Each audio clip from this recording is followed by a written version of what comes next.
ये देखिए, 1 2 3 गिनते चले जाइए। 150 ठिकानों पर इस तरह से बारूद बरसाया जा रहा है गाजा में।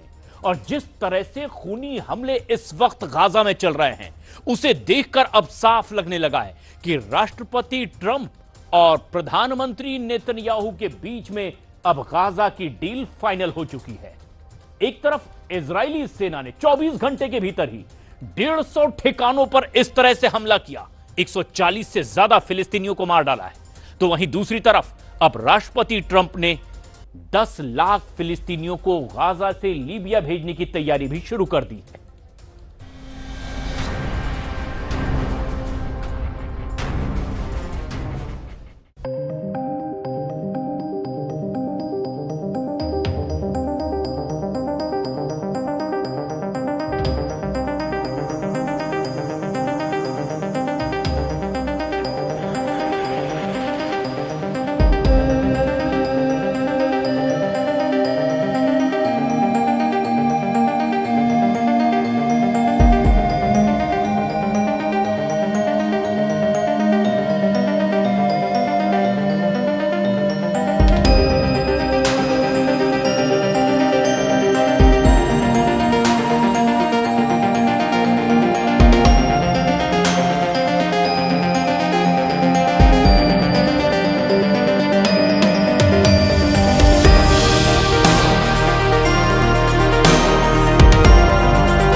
ऑपरेशन गिदोन चैरियट्स, हमास का पूरा सफाया।